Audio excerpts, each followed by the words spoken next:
You're listening to the Master Your Real Estate Marketing Podcast. I'm your host, Paige Schulte. My journey started when I moved to a new state and started my real estate career with zero experience and zero contacts. Seriously, guys, I knew one person when I moved to my new city.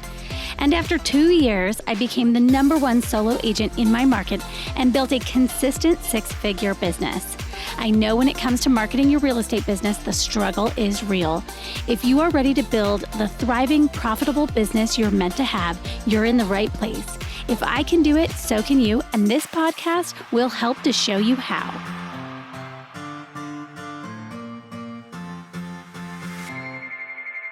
Hey guys, welcome back to another episode. This is Katie Moe joining me. Katie is a rock star down in Pleasanton. And I know that because you have niched down like a boss this past year. And if you are buying or selling a house in Pleasanton, Katie's your go-to. So tell us a little bit about yourself, your business, and I feel lucky to know you. Oh, that's so sweet. Thank you. The feeling is mutual.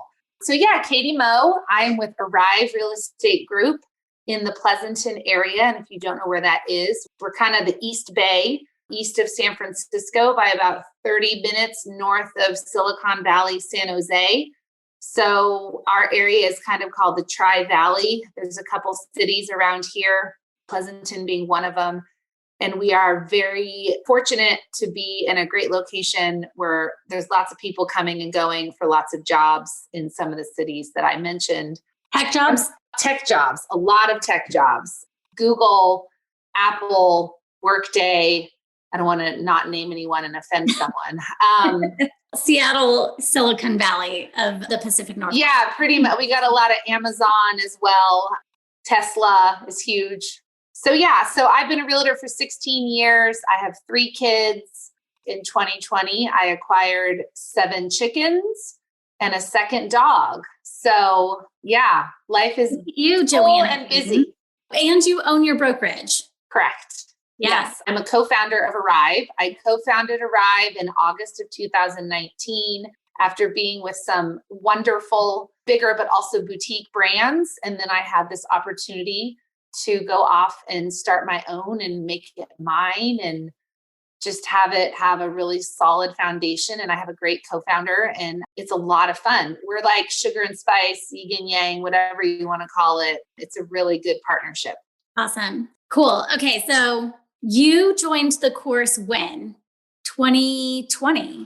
2020. I think my official... During the big pivot. Yeah, it really was. Like, I was trying to think, and leading up to this conversation, I was trying to think how I found you. And I really don't know. It may have been the gram. Honestly, I think I may have found you on Instagram. And then all of a sudden, we have some mutual friends from your time in Sacramento. And I just felt that instantly. I was like, oh my God, she gets it. And this is what I want or what I'm always trying to strive for. And I will tell you exactly like you said, the big pivot 2020 for me was scary at times, but at the same time, it was this amazing opportunity to really dig in and dig deep. And from my perspective, I know it's kind of an overused word, but to be really intentional about what I was doing and the kind of business that I wanted to have and the impact I wanted to have on my community. And a lot of that just was completely elevated by joining your class and just connecting with you and learning from you. And so it was really fun, really, really fun. Because I feel like you have been amazing at niching down and just embracing all things in your area, even if it's segments of your boutique firm, like each of your agents kind of has their zones of happiness as well. Yes. I think that, and it's funny that you say zone of happiness, because that's one of those things where I've used that term a lot more since taking your course. And something will come up and one of my teammates will go, that's not your zone of happiness. For me, as we all know, I mean, I started this business and I had twins shortly thereafter. And then I had a third shortly thereafter. And so I was very loved. I had always had big vision for what I wanted to do. But I feel like because I had kids, it was very hard to always execute on that. And now my kids are 13 and 11. And over the last 5 years, probably 6 years, I've started to get a lot more time back. And so I've really made strategic decisions over those years to become what I want to become. And I think that in the beginning in this business, when you start to say no to things and when you start to make those decisions, they're very scary in the beginning because you are worried, is that going to corner me out of something? Is that going to rule me out of this? And I think I just got really good and confident with just being like, no, this is who I want to serve. And this is where I want to serve. And Pleasanton is my community. I serve on nonprofit boards. I have, relationships with nonprofits and companies and businesses. And I was like, what am I doing? Like, I want to be the mayor of Pleasanton, like you've said. And it's really awesome because I just felt like 2020, I really look back, and my husband literally just left for his first work business trip in over a year. He's in New York for 1 week and I'm kind of freaking out. But 2020 was an amazing opportunity to really set a lot of those things in motion that I have always wanted to do. You just need a little push, and you also just need someone, and sometimes, to just give you the inspiration. And I really think that to me is what the course was and what 2020 gave me. It was like the perfect storm for me. Yeah.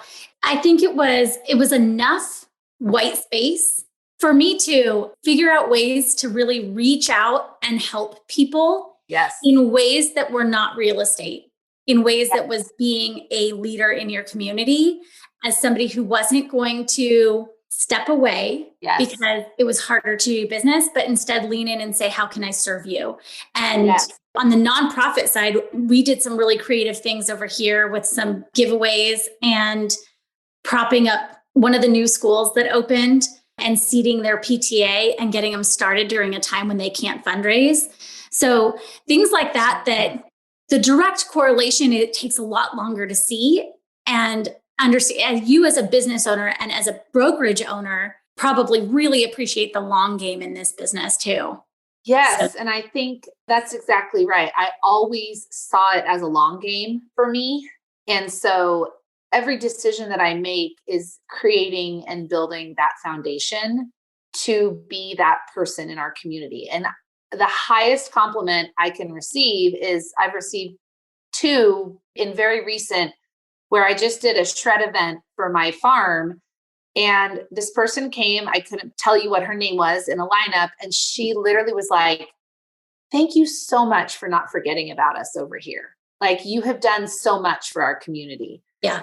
I was like, done. That was amazing. And then I have another friend who every time she sees me, she's like, you guys do so much for our community. Yeah. And so it transcends real estate. That is the correlation that I want to make and I want to maintain. Yeah. And people will value that. The type of people that you really want to attract are going to be the type that value and pay a little bit extra.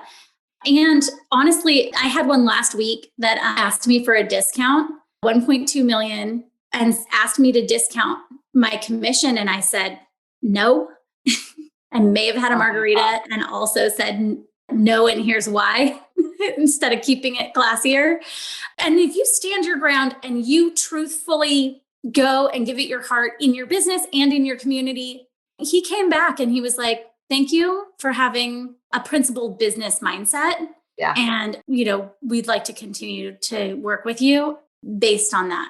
It is. And I think I appreciate that. And that kind of goes back to that point in your business where you make that decision as the owner that it's okay to walk away from things and it's okay to stand your ground.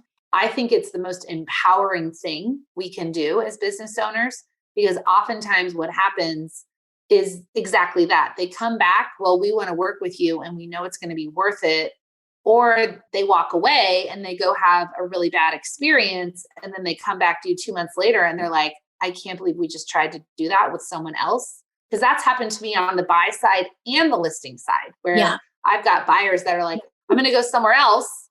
And then they come back to me and they're like, that was a horrible experience. And so and again, there's so much out there about having an abundant mindset. But I do think it is a huge practice of mine to just try to stay in that abundance and the people that I want to be with and that I love working with. And I'm sad to see move away, or I'm sad to see that, or we're planning dinner parties when the escrow closes. Yeah. Like those are the best. Yeah.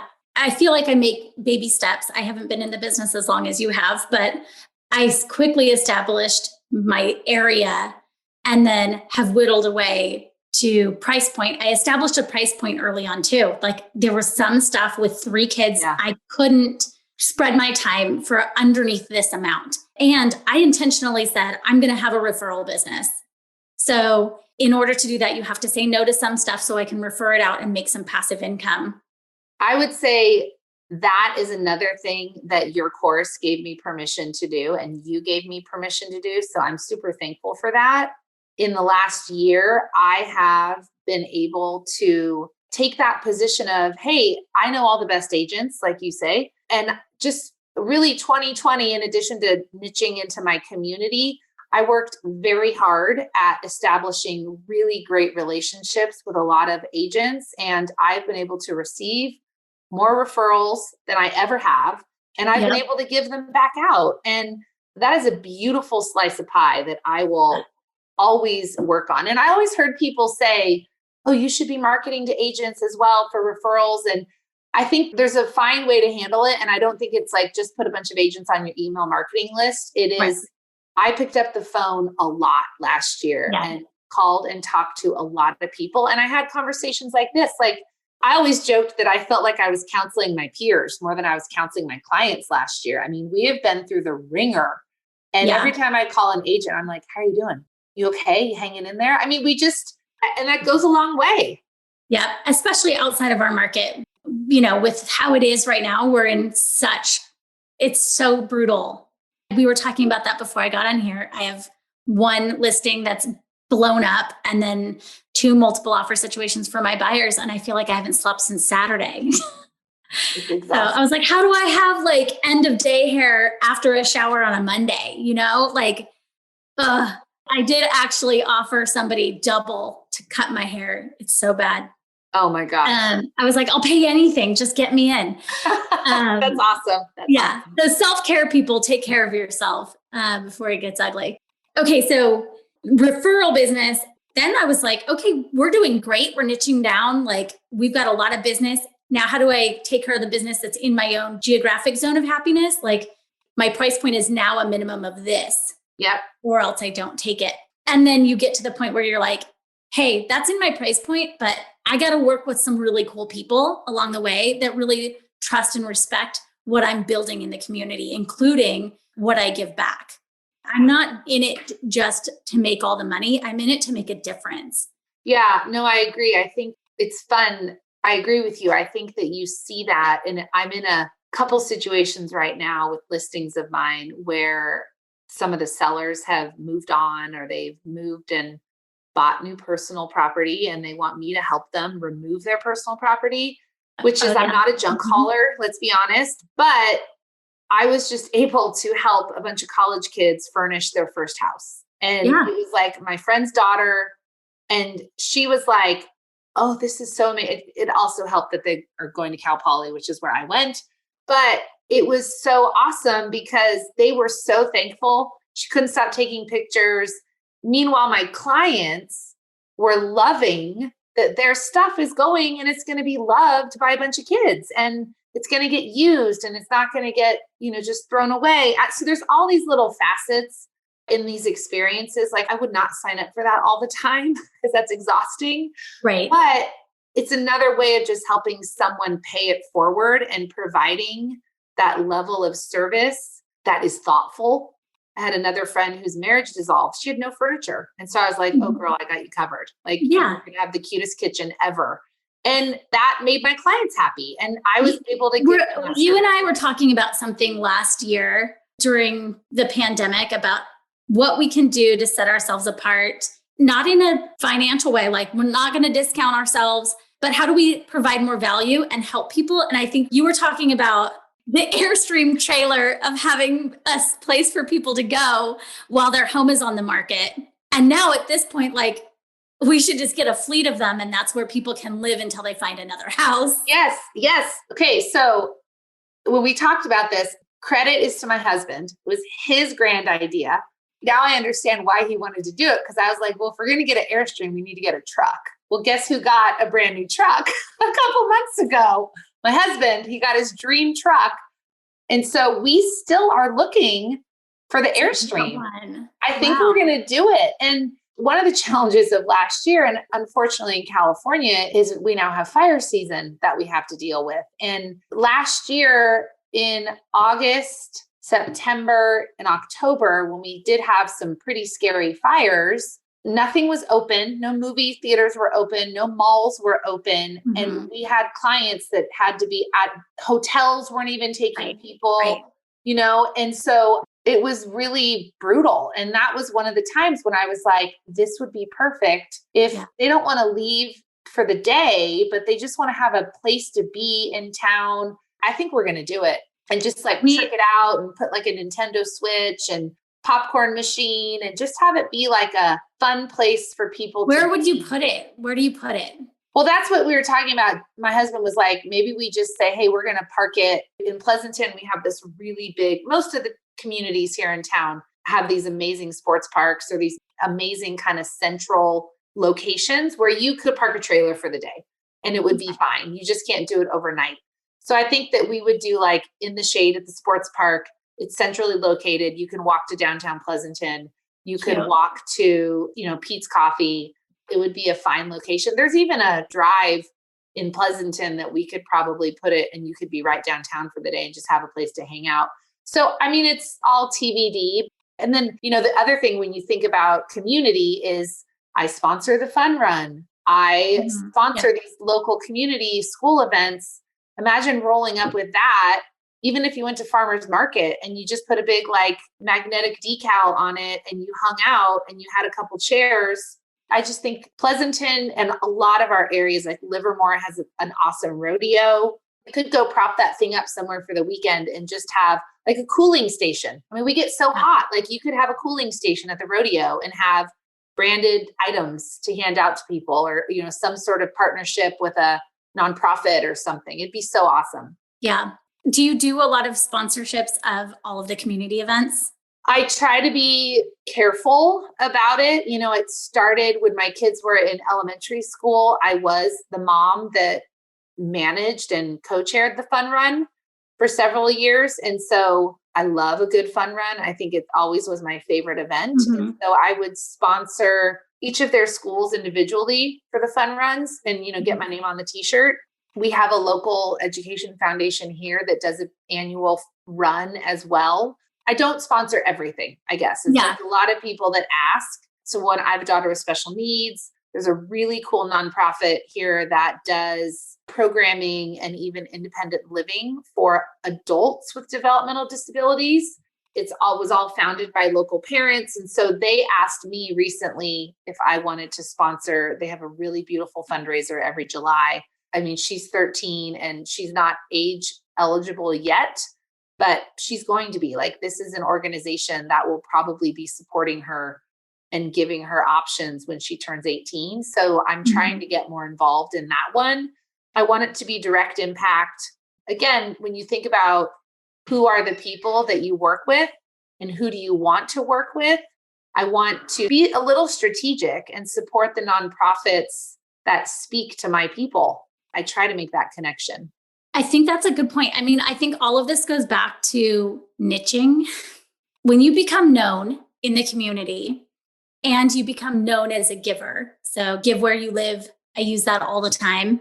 Not only do you inspire other people, but you inspire other people to call you to ask for your money. You do have to kind of choose your values so that you have permission to say no. If it has something to do with kids and education, it's usually a sure thing from me. If it's something beyond that, then, I usually try to say I respectfully decline, but please contact me in the future as it changes. Yes. Because there's some opportunities that come that still really align with my brand, but you do have to have enough focus to say no, and then also look at how you can have a bigger impact, like you said, in areas that truly mean something to you and that become really authentic and genuine. I think that, again, there's so many times when we are asked and reminded as business owners in this industry, define your business plan, define your values, what's your mission statement. And it's hard work. And sometimes it seems, in my opinion, people are like, oh, how's that going to help me sell a house? I think it's the best work you can do because exactly what you said, it gives you permission to say no. Because you look on the wall and it says, this is what I want to do. This is what I want to accomplish. These are my core values. And then I think, again, going back to your course and what you helped me with last year was taking it that one step further, which is who are my people? Who do I want to talk to? Who do I want to work with? And it really gives you empowerment and permission to make those decisions much easier. I have a situation where there is a client right now who I joke, if he had walked in an open house, had this had been an open house situation and he walked in, I would have not wasted any time on him because I know that he's not technically my people. Right. However, I'm now in a working relationship with him, which is fine. It's a growth opportunity for me. But, it's kind of one of those things like if I looked at my definition of who I love working with, who my number one favorite people would be to work with, it's not this situation. But, we don't get them all. I'm not trying to sound rude, but it just is good. It helps direct where you want to go. And you still work with whoever. Yeah. But you've created the boundaries to have choices. Yes. And say, I'm going to say yes to this instead of being desperate for that. That's exactly right. You don't take everything. Right. And I think that is something that does take time. We have a new team member on our team, or anytime a new person comes, and I was the same way. Yes, I'll go do this. I'll go do that. And you do have to, setting boundaries is a skill that I think we all have to learn and work on in all aspects of our life. Quite honestly, I think it's life work all the time. It is really hard in an industry that is all the things. This is a lifestyle that if you don't set boundaries and you don't have a vision and you don't know where you're going, you will get chewed up in this business if you're going to survive it. You have to like who you are at the end of the day and the life that you're building. Yes. One of the things I did actually also last year, another partner associate of mine that I know who is out of Folsom area, one time I called her and I got her outgoing voicemail message and it was amazing. And a lot, along the lines of your call is very important to me. But it also said, if it's after 6 p.m., I'm with my family. And I hope that you are spending time with your loved ones as well. And I'll call you tomorrow. Of course, if I'm in the heat of a negotiation, as you know, our business, as you just said, is so reactive. But I can't tell you how many compliments I get from people when they go, oh my God, I love your voicemail. And yeah, I'm going to go for a walk with my kids, or I'm so glad you're doing that. Just call me when you can. And they know if stuff is going down, I'm going to answer the phone and I'll talk to them until 11 o'clock at night. But at the same time, you're just kind of establishing that you're still a human and you still have boundaries. Yeah. I remember probably a year ago when I got somebody's voicemail on a Wednesday and he's like, I don't work on Wednesdays. I'll catch you on Thursday.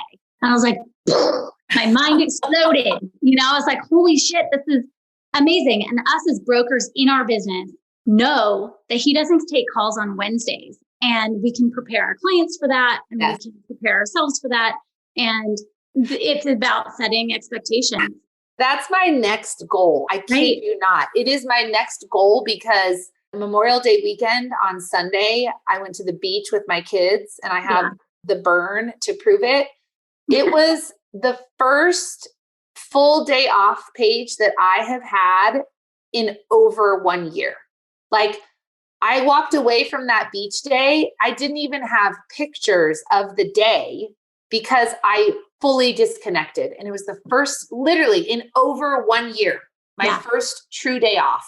And I thought to myself afterwards, I need to do this more often. For me, the beach is so close. It's totally soul filling for me. I need to go there. I need to take time off. But I wondered, could I execute that where I say, okay, I don't work on Wednesdays. What would be the day? Because that's the hard part, is that sometimes we are so reactive. I've tried to make Mondays where I don't see humans and I can just not be on in that way. It ends up getting eaten up with paperwork and right now multiple offer reviews. Yeah, because that's when offers are due. Yeah. So I also went and I ran out of town, I would say. On Wednesday before Memorial Day, I was like, let's get out of here. I don't care what it costs, I'm out. And so we took the whole family to San Diego to see my sister and my parents. No way. Yeah. But I brought my phone with me. And so what I decided was 2022, I'm going to get a personal phone and use that as my personal phone and have a work phone. Oh. So that they're separate. I can pull it off. And this is a mindset, personality control shit that I have to deal with, right? Yeah. And have a phone nanny that babysits the phone calls. Yeah. That can only contact me on the bat phone if stuff is really blowing up. Otherwise, handled. And I can really unplug the way you're talking about for more than 24 hours. Yeah. Because I would have gotten a call on the bat phone, to be honest, because shit went down over Memorial Day weekend. And at least I had a view of the water. Of course. Of course. Our business is so mobile and there is a lot we can do, but there's something to be said for having a 4 to 6 hour block of time. Yeah. Which it should be more than that. But sometimes all I need is 4 hours of just like disconnection.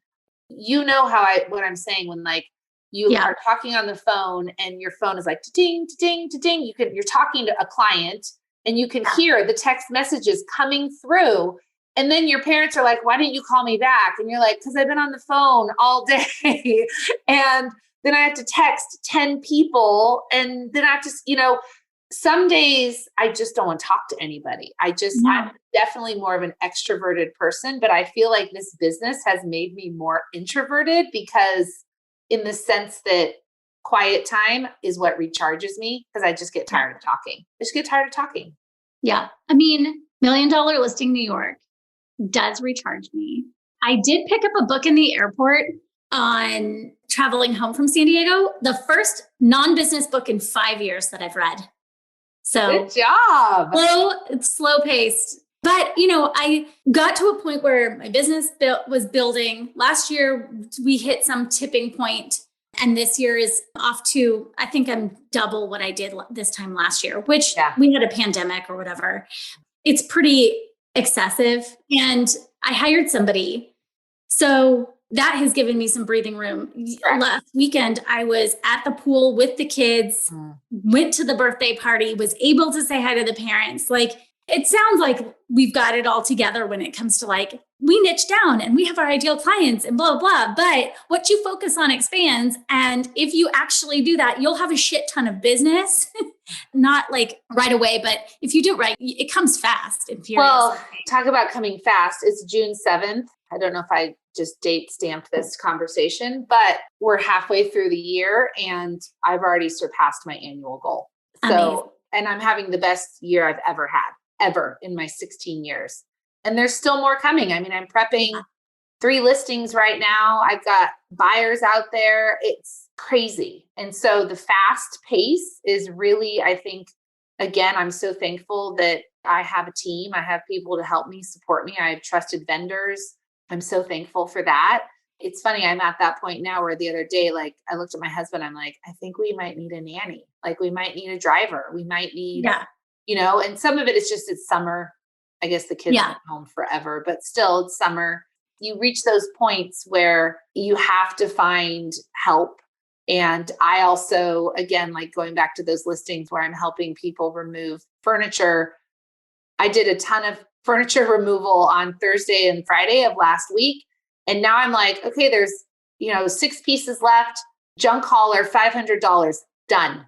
Yeah. Totally worth my time. Like that is worth, In the course, we say it all the time. Your problem is not going to be money. Your problem is going to be time. And so where do you find the balance? And where do you say, I'm worth it? I'm taking this time or paying extra because this is your opening to get away, which is how I felt. I was like, this is the last opening before the summer blow up in terms of what we have planned. It's enormously crazy. The payment for things to make your life easier. I hired somebody to come and clean my house twice a week. Oh, nice. Just technically, I always give up one of my days for one of my listings, which is so crazy annoying. But I'm trying to build in some of those ways that like get me back to the things that I want to do and still find a way to, continue to service clients. But I do enjoy what I'm doing this year. Like I'm super busy, but I love the people that I'm working with. And I love that it's so local. Yeah. I always joke about how I only want to work in my neighborhood, which happens to be 700 homes, but I'm getting there for sure. You like my friend? I'm loving it. I'm like mesmerized. My cat's in the background. If any of you guys watch on Instagram, my cat really, really likes my couch in the background. So and it looks so perfect against your white wall because you've got this like dark cat. It's like perfect. Oh yeah. She is resting after a night of killing creatures, I'm sure. She's like the Dexter of cats. I'm sure she brings. Yeah, she's awful. Well, I think I always enjoy talking with you from a strategic standpoint and really just the growing pains. How's the rest of your brokerage? Good, really good. Everyone is having really good years. I think that, like I said, we're all kind of counseling each other. Again, you go back to part of the reason I got in this business is because no two transactions are ever the same. Yeah. There's so much variety. There's always opportunity to learn. And I think what we're trying to do is just figure out how we can all help and support each other and learn from each other's experiences. Again, I'm enjoying it because our team approach, we all kind of step in and just help each other when we can. Everyone kind of manages and operates their own book of business. Mm-hmm. But there's a lot of cross collaboration. We actually, you'll love this. 2 of us founded the company. There were 4 women when we started. We brought on 3 other women and we just brought on our first guy. And I love it. Yes. And he's amazing. Funny. It'll be interesting to see the energy that he brings. He's amazing. Talk about committed to community. I mean, that was part of it. Again, when you talk about growing and having people come in to help you, like you're saying, you hired someone, there's definitely that foundation that they all have to have. And I was so drawn to him. We all were, in the sense of born and raised in one of our local communities. He actually started a nonprofit that has strategic ties to a couple other nonprofits. He helps them execute fundraisers and raise money and just so deeply committed to the community. Yeah. I was like, it just makes perfect sense. So he's a really amazing human.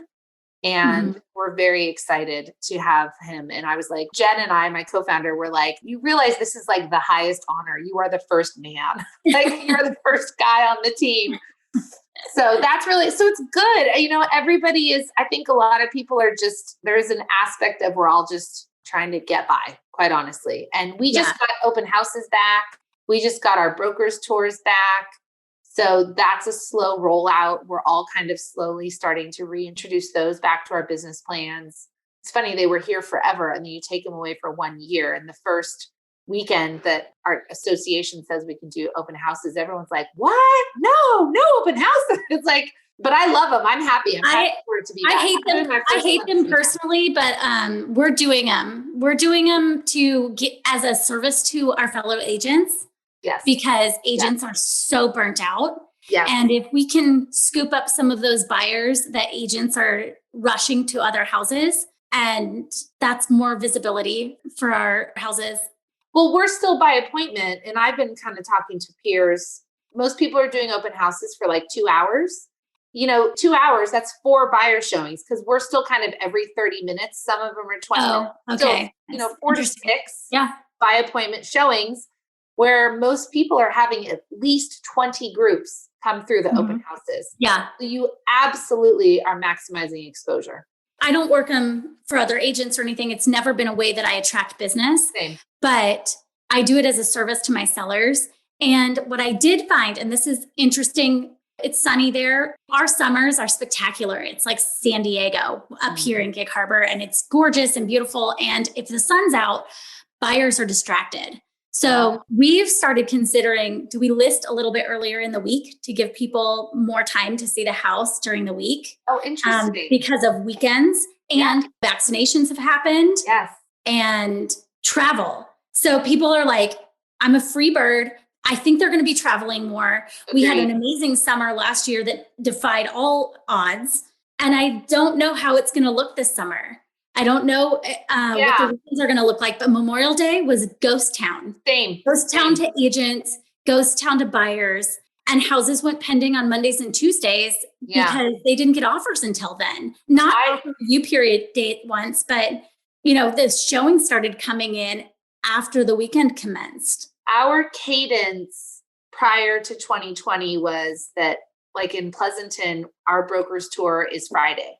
And so typically the newer listings hit the market on Thursday, broker's tour Friday, Saturday, Sunday open houses, and then offers Monday or Tuesday. So we had a very consistent cadence, and that went away when we lost open houses. So as an agent, one of the hardest parts working with buyers last year was you had no idea when homes were going to hit the market. There was no rhythm. And so you just had to react. So that was stressful.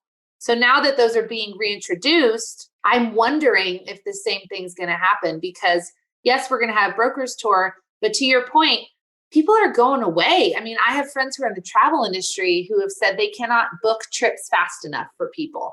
And I think that the weekday showings are going to be more important now than the weekend. Yeah.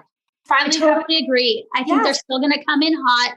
I think you can still look at your demographics. Are they working? Are they not working? And if they're working, do a twilight open house. They make it work. Yeah. I told my sellers all the time, expect to be out of your house between 4 and 8 p.m. because everyone's coming after work. And now that we have the daylight, until 8:30, the 4 to 8 p.m. showings are the hottest for us. I need to wrap this up. I've got me too. So many things. I know. When you were saying like your phone's like it's the same whole thing. I'm so sorry. No, I totally get it. I'm drowning. I'm like, phone in the other room. That's the only reason. I was like, keep thinking. I'm like, my phone's in the kitchen and it's not in here. So I'm like, we'll let you get back to work. Thank you so much for hanging out, and let's do this again soon. I love talking to you. I want to come up and see you. That's what I need to do. This is the time to do it. Find a weekend and just come here and we can work together from wherever. I'm just going to tell my husband that I need a work trip and I'm going to come up by myself.